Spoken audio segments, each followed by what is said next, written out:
ବସ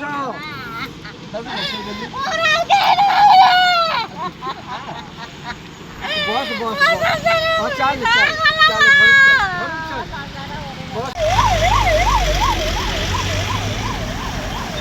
ଘଟଣା ସକାଳୁ ଭୋର 5টাରୁ ଆଇଥିଲେ ଗିରିଶ କାମ କରନ୍ତି ଭୋର 5টাରୁ ଆସନ୍ତି କାମକୁ ଆଇଛନ୍ତି ଖାଲି କହିଲା ପୁଅକୁ ପଠେଇବୁ କାଠ ଆଣିବାକୁ ଆଉ କାଠ ନେଇ ଯାଇଛି ତ ଆଉ ନାଇଁ ଫୋନ କଲା ମୋ କତିକି ଲୋକ କହିବା କଲା ଗଗନ ସାହୁ ଆଉ ନାଇଁ ମରିଗଲାଣି ଗଗନ ସାହୁ ନାଇଁ ମରିଗଲାଣି ଗାଡି ଚଢି ଯାଇଛି ସବୁଦିନ କାମକୁ ଆସନ୍ତି 12 ମାସ ଯାକେ ଗଗନ ସାହୁ ଗାଡି ଚଢି ଗଲା ମୁଁ କଣ କରିବି ଲୋ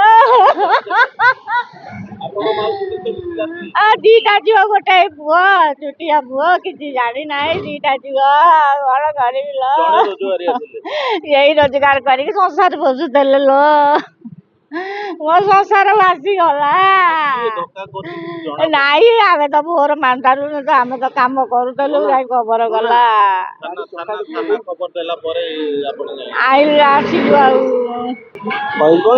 ତ ଆସୁଥିଲେ ସେ ଆମ ଘର ପାଖ ଲୋକ ସେ ତାକୁ ଗାଡି ପଛୁଆ ମାରିଛି ପୁରା ଧକ୍କା ଆଉ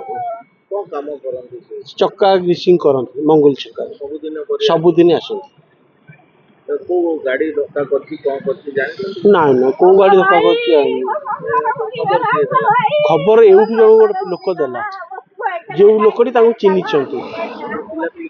ତାଙ୍କୁ 2ଟି ଝିଅ ଗୋଟିଏ ପୁଅ ନା କେହି ବାହା ହେଇନାହାନ୍ତି ଉବିଆ ଜଷ୍ଟ ଆସି ପହଞ୍ଚିଲା ଆଉ ଅଧଘଣ୍ଟା ପରେ ଆଉ Dreams University for Best Academy and Placement. Padmini Care Hospital for Best Healthcare.